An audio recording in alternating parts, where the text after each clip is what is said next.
পুরা বয়ানটা 6 কথার বয়ান। বলে কয় কথা? কয় কথা মনে থাকবে তো?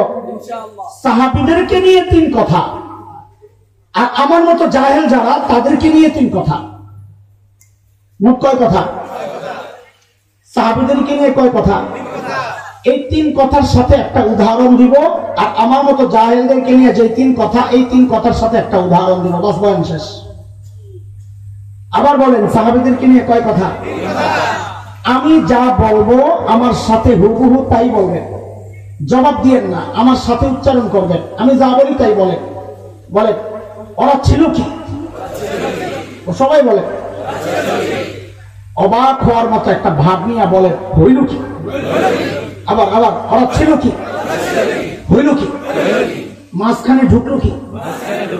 এটা হলো পরামর্শ করছেন, এবার বুঝা এরপরে আবার বললেন তো মজা লাগবে। ওরা ছিল কি? ছিল মানব ইতিহাসের সবচাইতে খারাপ মানুষ, জাহিলি।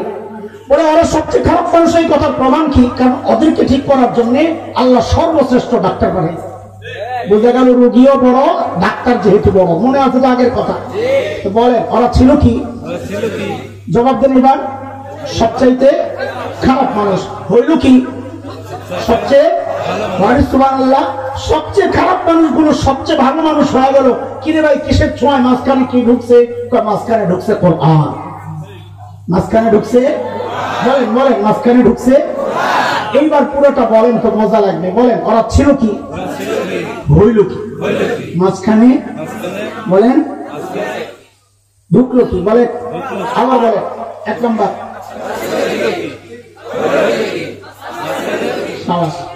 এবার আমার মতো জাহেল যারা, ওদেরকে নিয়ে 3 কথা। বয়ানের একটা হেডলাইন তৈরি করে দেই, তো মুখস্থ রাখতে সুবিধা হবে আর কি।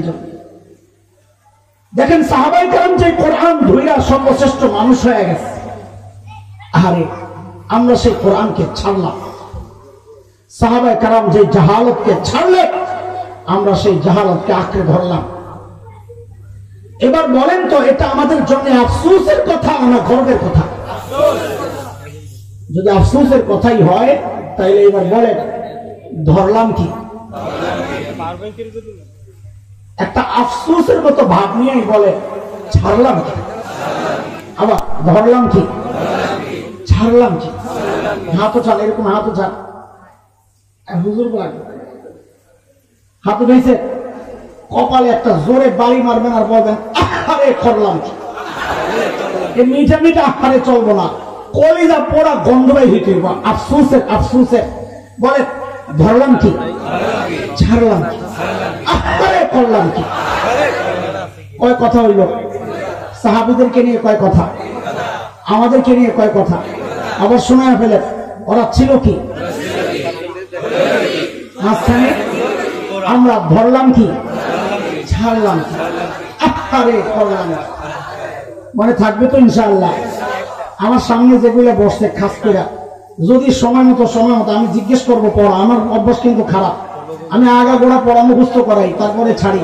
যদি না পড়াস, আমি কিন্তু মুরগি বানাই দেবো। ঠিক আছে ইনশাআল্লাহ? যা করে আল্লাহ। মনোযোগ দেওয়ার সঙ্গে বাবা, একজন সাহাবীর ছোট্ট একটু ঘটনা আপনাদেরকে শোনায়, তো বুঝবেন মানুষগুলো ছিল কি, হইল কি। কিসের উদাহরণ চলবে এখন? ছিল কি হইল কি উদাহরণ। বলে, আল্লাহর নবীর এক সাহাবী হযরত সাঈদ ইবনে আমির আল জুমাহি রাদিয়াল্লাহু। দেখেন, গাল গল্প করে টাইম লস করার সময় আমাদের হাতে নাই। আর এই যে গল্পটা বলছে, এটাও কোনো গাল গল্প না, একটা নির্ভরযোগ্য অথেন্টিক কিতাব থেকে নেওয়া। বর্তমান দুনিয়ার এক অন্যতম শ্রেষ্ঠ লেখক আব্দুর রহমান রাফাত বাশা রাহিমাহুল্লাহ, সাহাবায়ে কেরামকে নিয়ে লেখা ওনার এক বিখ্যাত কিতাব আছে, গোটা আরবে সমাদৃত, সুওয়ারুম মিন হায়াতিস সাহাবা। ওই কিতাবের প্রথম ঘটনা এটা, যেটা আমি আপনাদেরকে শোনাতে চাচ্ছি। হযরত সাঈদ ইবনে আমির আল জুমাহি রাদিয়াল্লাহু আনহু ইসলাম কবুল করছেন একটু দেরিতে, হিজরতের পর। হযরত খাব্বাব রাদিয়াল্লাহু আনহু শাহাদাতের দৃশ্য দেখে দিল চেঞ্জ হয়েছে। ইসলাম দেরিতে কবুল করলে ঈমান ছিল বড় পাক্কা। কতটা পাক্কা, একটা ছোট্ট উদাহরণ শুনেন। সাইয়েদনা উমর ইবনে খাত্তাব রাদিয়াল্লাহু আনহু, নরম না গরম? কেমন গো? অনেক মানে কত? একটা উদাহরণ শুনেন, অনেক মানে কত? আল্লাহ রাসূল সাল্লাল্লাহু আলাইহি ওয়াসাল্লাম বলেছেন, ওমর যে রাস্তা দিয়ে হাঁটে শয়তান ডরে আর ওই রাস্তায় থাকে না। তাকে একটা চুটকি শোনায় দিই, ওলামায়ে কেরাম বিশেষ করে মজা পাবে। মসজিদের নববীতে একটা গেট আছে, বাবে ওমর, ওমর গেট। সাইয়েদনা ওমর দিকে আসা যাওয়া করতেন, স্মৃতি হিসাবে ওই গেটটা বানানো হয়েছে। শিয়ারা হযরত ওমরের সাথে বিদ্বেষ লালন করার কারণে, ঘৃণা পোষণ করার কারণে ওই গেটটা দিয়ে আসা যাওয়া করে না। ওমর যেদিকে হাঁটছে আমরা হাঁটুন না, একটা জিদ। আরবের এক বিখ্যাত সাহিত্যিক বড় আজীব এক চুটকি লেখছে, আমি প্রথম যেদিন পড়ি আমি হাসতে হাসতে শেষ, বেড়ার মাথায় ঢুকলো কেমনে এটা।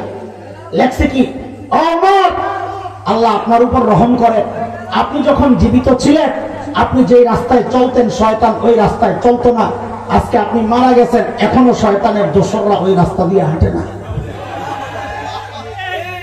আল্লাহু আকবার। সেই সাঈদ ইবনে আমির আল-জুমাহি একদিন হযরত ওমরকে আয়েশা বলে, ওমর, ওমর তখন খলিফা রাদিয়াল্লাহু আনহু, ওমর আল্লাহ দায়িত্ব দিয়েছে ঠিকঠাক মতো আদায় করেন, নাইলে কিন্তু খবর আছে। ম্যাডাম কলিজার সাহস কি দেখছেন? এই সাহস কোত্থেকে আসছে? মানুষ নিজে যত সৎ হয় তার সাহস তত উঁচা হয়। নিজের মধ্যে ভেজাল থাকলে কথা কয় মিনমিন করে, আর তেলের দাম বাড়ায়। এটার যে কি ব্যাখ্যা বলাবেন ভালোই জানি, তেলের দাম কেমনে বাড়ে। হযরত ওমর একদিন ধরছেন, মিয়া আমারে খালি ওয়াজ করো, তুমি দায়িত্ব নাও। তো জোর করে ধইরা সিরিয়ার এক শহর হিমসের গভর্নর বানাইয়া পাঠায় দিচ্ছে। সামনের কথাগুলো বুঝার জন্য দুইটা কথা একটু বুঝে নেন। যেই অঞ্চলের মানুষ যত ধনী হয় ওই অঞ্চলের জনপ্রতিনিধিরা তত ধনী হয়, মেম্বার, চেয়ারম্যান, এমপি যারা তারাও ধনী হয়। আজকের দুনিয়ায় Bangkok, Singapore, Thailand, Dubai, Abu Dhabi, Karachi, Bombay, আমাদের চিটাগং, এগুলো যেমন বাণিজ্যিক শহর, ওই সময়ে গোটা দুনিয়ার বাণিজ্যিক শহর ছিল সিরিয়া। কোনটা? এবার একটু বুঝে শুনে বলেন তো, সেই সিরিয়ার এক শহর হিমসের গভর্নর ধনী হওয়ার কথা না গরিব হওয়ার কথা? ধরেন দুবাইয়ের আমির ধনী হওয়ার কথা না গরিব হওয়ার কথা? সিঙ্গাপুরের, ব্রুনাই, নাম শুনলেই তো বোঝা যায় যে টাকা পয়সা লাগালেন।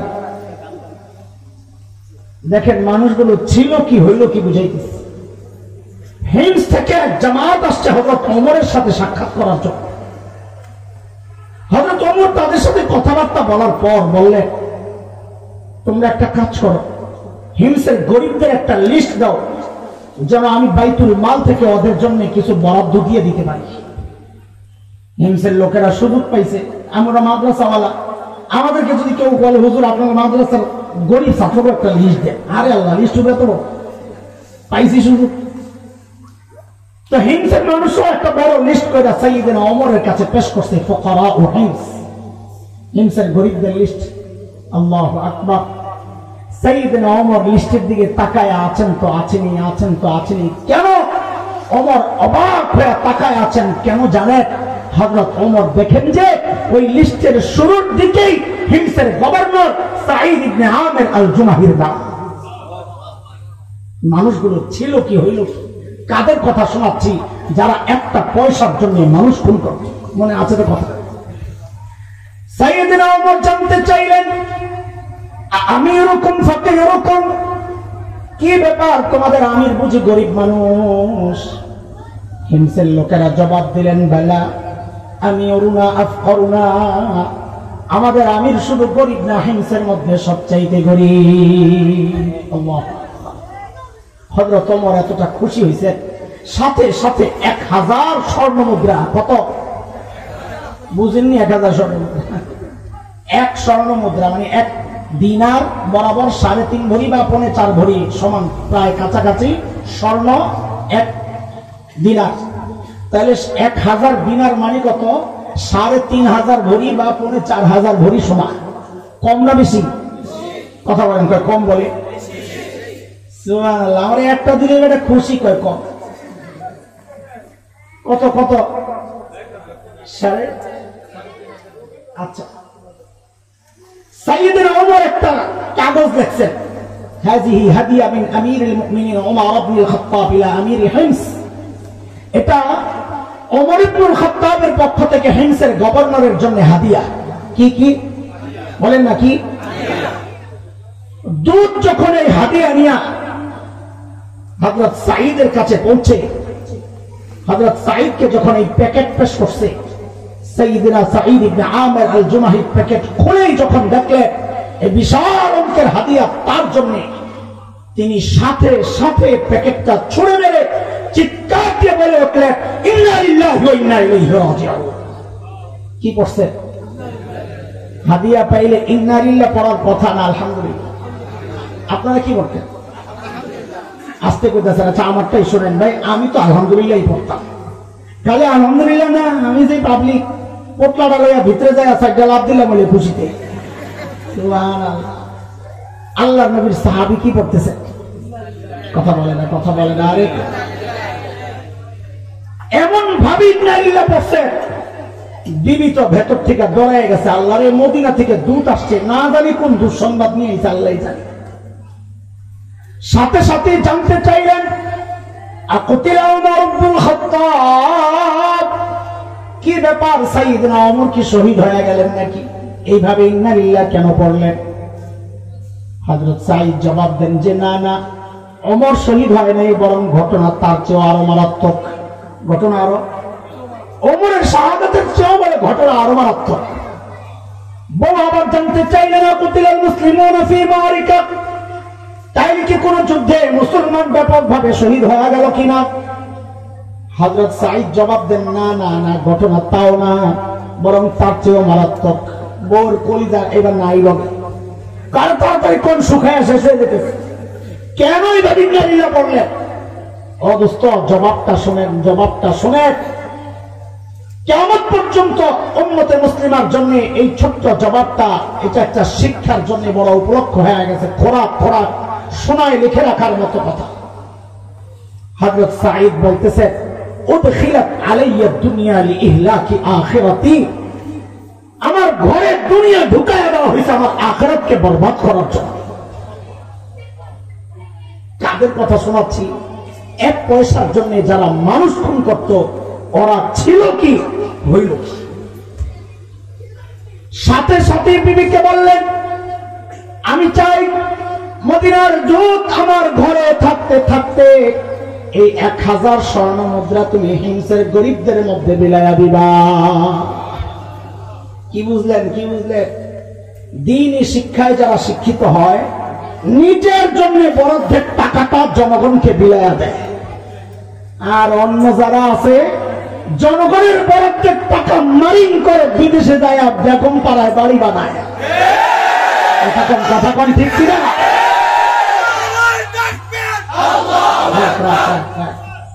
মানুষ চাইব ঘুমের থেকে আসে,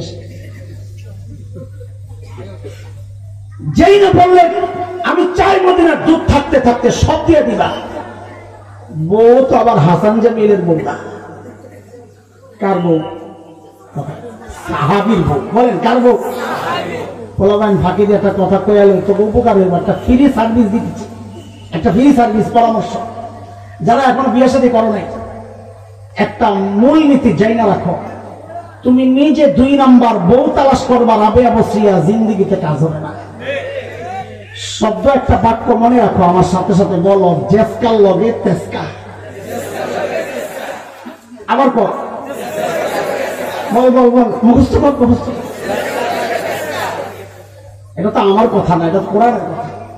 সূরা নূরে আসছে না ভাই, আল খাবিসাতু লিল খাবিসিনা ওয়াল খাবিসুনা লিল খাবিসাত ওয়াত-তাইয়িবাতু লিত-তাইয়িবিনা ওয়াত-তাইয়িবুনা লিত-তাইয়িবাত উলাইকা মুবাররাউনা মিম্মা ইয়াকুলুন লাহুম মাগফিরাতুন ওয়া রিজকুন কারীম। সরল সোজা ছোট্ট তর্জমা কি? আরে জেসকার লগে কথা বল, বুঝতেই করে না। আজ আসো, এই যে আমাদের সবার উস্তাদ হাজারো হাফেজের ওস্তাদ, ওনারা যখন বিয়ে করতে গেছিলেন, হুজুরের কথা বলছি না, ওই সময়টার কথা বলতেছে, মানুষ কত লাজুক ছিল। আরে জামাই দেখলেই মানুষ চিনছে, ও কোনটা, ও বুঝছে ওইটা জামাই। কেন হ্যাঁ তো এমন মানুষ জামাই খুঁজে পায় না, কোনটারে জামাই, কারণ হ্যাঁ ও খালি এদিক টাকায়, মনে হয় বোনাস খোঁজে, বোনাস।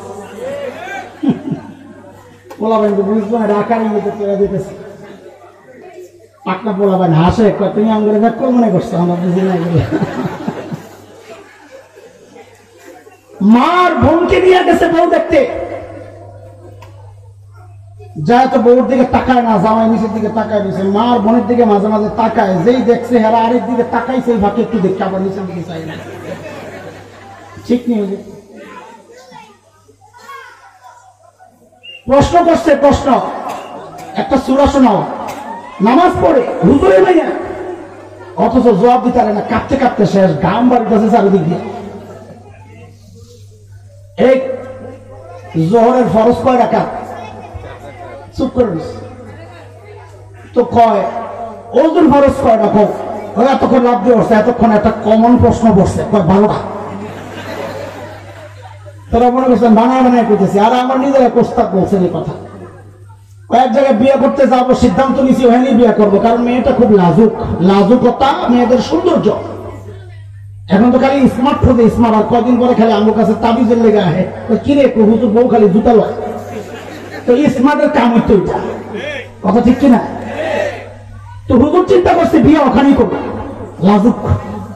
এখন কঠিন প্রশ্ন করলে যদি না পারে তো মা আর বোনের সামনে শরম পাইব, যদি আবার হেরা ঘুরে যায়।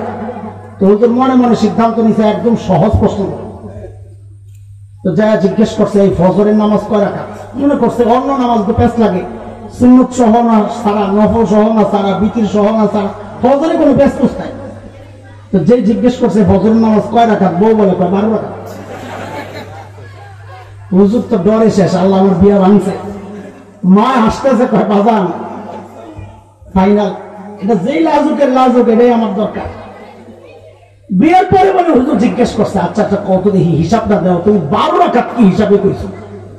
তো বউ বলে জবাব দেয়, আমার জায়গায় আপনি হইলে 20 রাকাত কইতেন। সময়টা এমনই। আর এখন যুগ পাল্টাইছে, যুগ যে পাল্টাইছে দেখবেন আপনারা, এখন নগদে দেখাই দেন।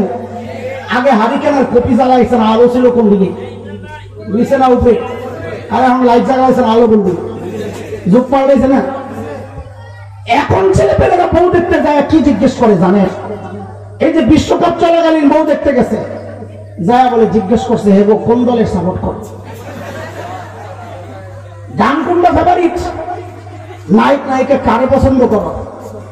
এইবার দেখি আপনারা আমার কথা বুঝছেন কিনা, এবার জিজ্ঞেস করি, বলেন তো এই প্রশ্নগুলা করা ঠিক আছে?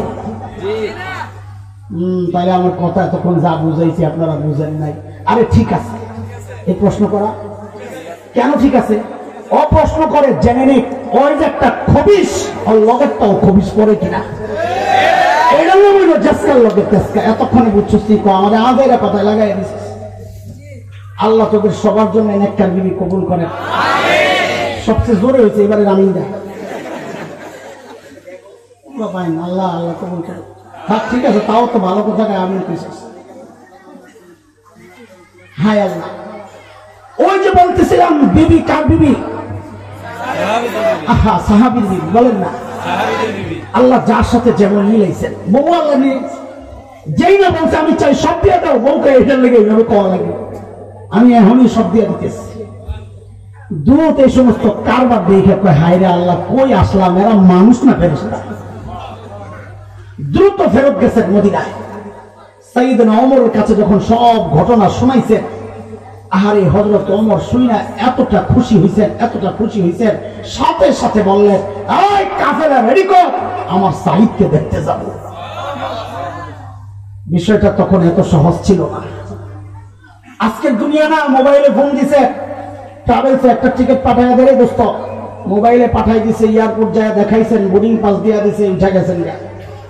আরে এখন তো বোর্ডিং পাসও লাগে না, পাসপোর্টও লাগে না, পোলাবেন ঘুরে পোলাবেন, মাদ্রাসার ছাত্র, হেসকানোর পোলা, দেখছেন নি কেমনি কেমনি গেছে, জানেন তো এটা পোলা যে মাদ্রাসা না, এটা জানেন না? হ্যাঁ, মাদ্রাসার ছাত্র এটা গেছে গা, প্লেন উঠে গেছে, নাই পাসপোর্ট নাই টিকিট, কেমনি কেমনি গেছে গা, জিন, এটা জিন। আল্লাহ, সাইয়েদনা ওমরের কাফেলা যখন হিমসে ঢুকে গোটা হিমস যেন ভেঙে পড়ে, চারদিক থেকে হাজারো মানুষ ছুটে ছুটে আসতেছে। কেন? আহারে মদিনা থেকে আমাদের আমিরুল মুমিনিন আসছেন, আল্লাহর নবীর শ্রেষ্ঠ সাহাবী আসছেন এক নজর দেখার জন্য। হাজারো মানুষ জমা হয়ে গেছে বিশাল ময়দান। হযরত ওমর বসা, পাশে সাঈদ ইবনে আমির আল জুমাহি বসা। হযরত ওমর মনে মনে চিন্তা করলেন, সাঈদকে আমি তো ভালো জানি, কিন্তু জনগণ কি বলে ফাঁকে একটু পরীক্ষা করে লই। সাথে সাথে জিজ্ঞেস করলেন, এ হিমসের মানুষ, আমি জানতে চাই আপনাদের কারো আপনাদের গভর্নর সাঈদের বিরুদ্ধে কোনো অভিযোগ আছেনি? হায়, এই যোগটা একটু চিন্তা করেন তো। পাকিস্তানের প্রধানমন্ত্রী কোন দেশের? সবাই উচ্চারণ করে, কোন দেশের? পাকিস্তানের প্রধানমন্ত্রী তার দেশের কোন এলাকায় যায় যদি বলতো, এ আপনাদের নেতার বিরুদ্ধে কারো কোনো অভিযোগ আসেনি, আবারও জিজ্ঞেস করি কোন জায়গায়? তো পাকিস্তানের মানুষ মাথাটা নিচের দিকে দিয়ে বলতো, অভিযোগ তো আছে, কিন্তু দাঁড়াবো না, দাঁড়াইলে সকালে শুয়ে পড়া লাগবে। কোন জায়গার কথা বলছি? খুশি তো না? ইসলামী শাসন যেখানে নাই সারা দুনিয়ার একই অবস্থা। ইসলামী শাসনই পারে মানুষের বলার অধিকার দিতে। কথা বল ঠিক কিনা? যেই না হলো ওমর জিজ্ঞেস করছেন, কারো কোনো অভিযোগ আছে? ওই কোন থেকে গুড়া দাঁড়ায় গেছে, আছে। মানুষের অভ্যাস হচ্ছে মানুষ অনুকরণ প্রিয়। আপনার ঘাটটা ব্যথা করতেছে, আপনি রাস্তার মাঝখানে দাঁড়ায় একটু ঘাটটা এরকম করে উপরের দিকে তাকায় থেকে দেখবেন, যারা যারা যাবে অধিকাংশ দাঁড়ায় দেখবে আপনি কি দেখতেছেন। কথা বলেন, আপনি কথা বলেন ঠিক কিনা? যেই না একজন দাঁড়ায় গেছে, সাথে সাথে আরো তিনজন। কজনের লোক? হযরত ওমরের তো কলিজা মোচড় দিয়ে উঠছে, আরে কারে দেখতে আসলাম, ওর বিরুদ্ধে দেখি অভিযোগের শেষ নাই। এখন যেহেতু দাঁড়ায় গেছে একটু শুনতে হয়, নাহলে তো বলবো হ্যাঁ হ্যাঁ নেতারা ঠিক আছে। বলেন আপনার কি অভিযোগ? দেখেন কি মারাত্মক অভিযোগ, বলেন আপনার কি অভিযোগ? প্রথম জন দাঁড়ায় বলে, আমিরুল মুমিনিন, আমাদের গভর্নর মাসে একদিন অফিসে আসে না। কয়দিন? আরে কয়দিনে একদিন? মাসে একদিন। আমরা তো সপ্তাহে 2 দিন ছুটি কাটাই। আর ইসলামী শাসন ব্যবস্থায় গভর্নরের বিরুদ্ধে অভিযোগ মাসে কয়দিন আসে না? হযরত ওমর তো বড় রাগ হয়ে গেছে। সাঈদ জবাব দাও, কেন তুমি মাসে একদিন অফিসে আসো না? আসামির কাঠগড়ায় হিমসের গভর্নর সাঈদ ইবনে আমির আল জুমাহি দাঁড়ায়া বলছেন, আমিরুল মুমিনিন, আপনি তো জানেন আমি গরিব মানুষ, জানেন।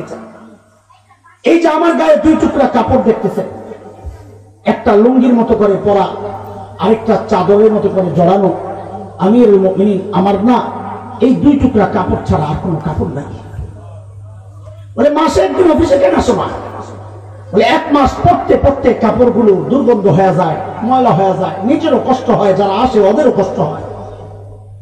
মাসে একদিন উপরেরটা ধুয়ে দেই, রোদে দেই, শুকায়া গেলে নিচে পড়ি, নিচেরটা ধুয়ে দেই, শুকায়া গেলে উপরে জমাই।